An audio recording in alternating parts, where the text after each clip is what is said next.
E o magnata saudita, cuja fortuna ascendia a 4 bilhões de dólares, abasteceu com armas pesadas guerras por todo o mundo. Vocês vão conhecer sua história agora no canal Arte da Guerra.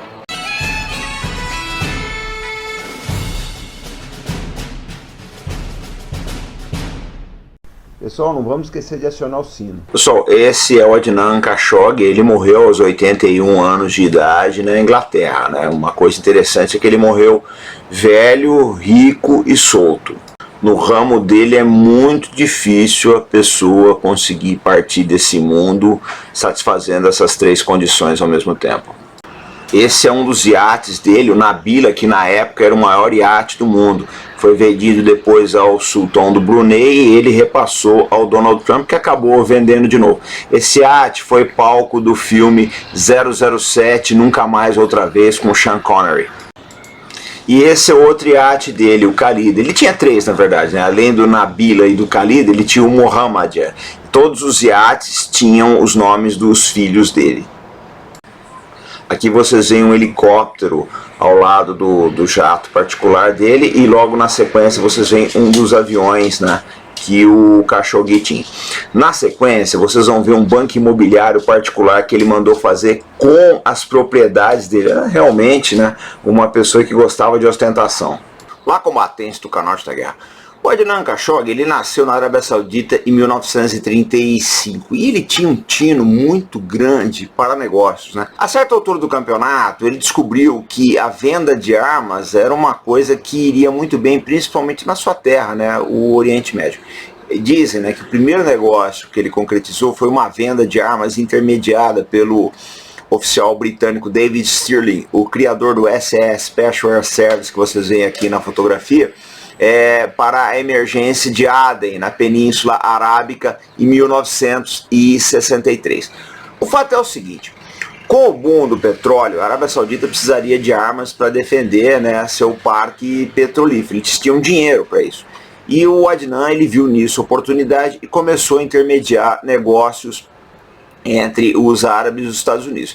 Dizem que a Lockheed, ela pagava em torno de 1,5% de comissão para os seus dealers, né, os intermediários, mas o Khashoggi ele conseguiria aí comissões de até 15%. O fato é que por volta de 1975, ele recebeu mais de 100 milhões de dólares da Lockheed.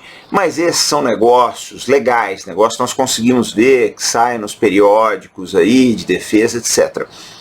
O forte do Khashoggi eram os negócios ilegais. Ele criou uma companhia chamada Triad International nos Estados Unidos, que mais tarde iria à falência, né, para capitanear esses negócios. Aí acontece o seguinte: nos anos 80 houve a guerra Irã-Iraque. Os Estados Unidos estavam rompidos com o Irã, mas tinham interesse em fornecer armas para os iranianos. Havia um embargo oficial de armas americanas para o Irã. Então como é que a operação era feita?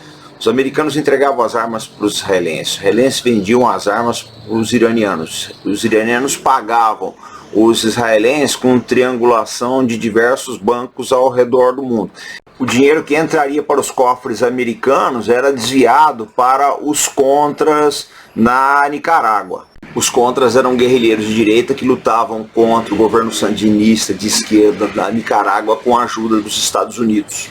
Nessa história, né, armas capturadas por Israel da OLP no Líbano também foram parar na Nicarágua.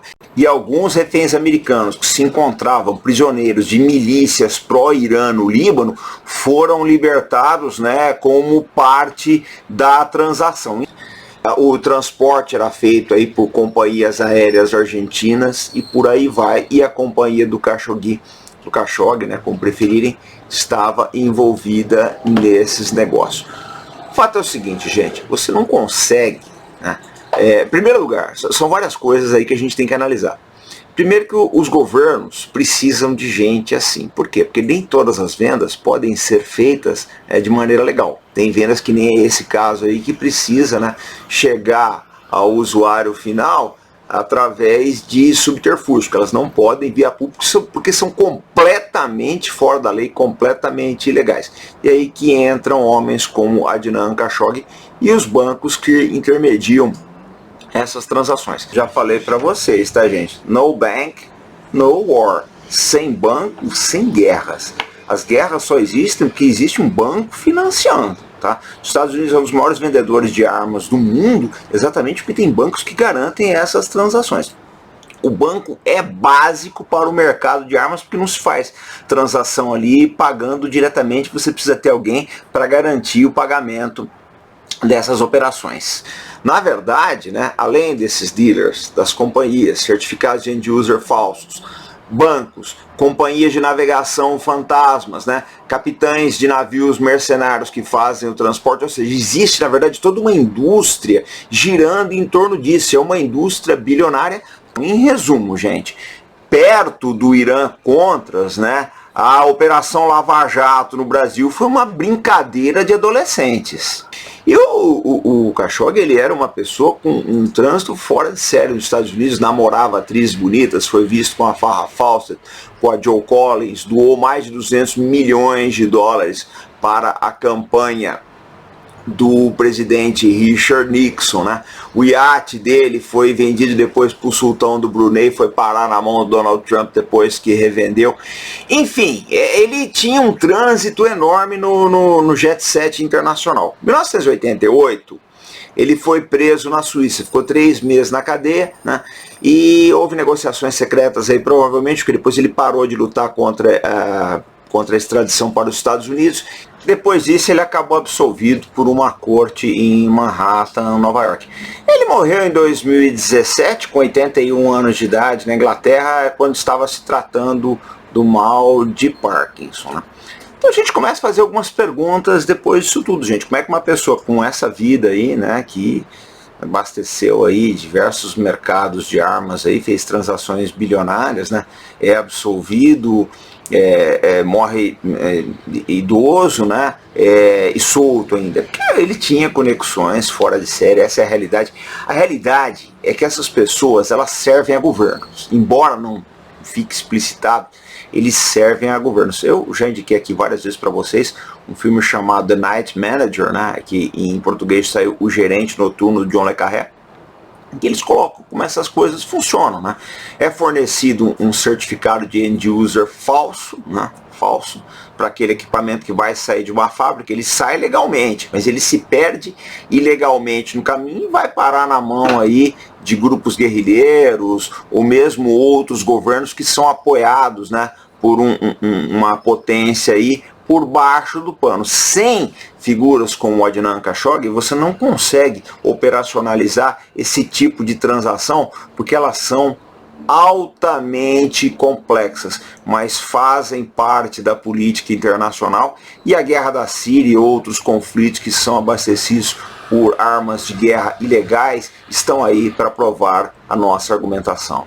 E aqui fica um extra para vocês. A Rússia também teve o seu Adnan Khashoggi, né? O Viktor Bout, que está preso nos Estados Unidos até hoje.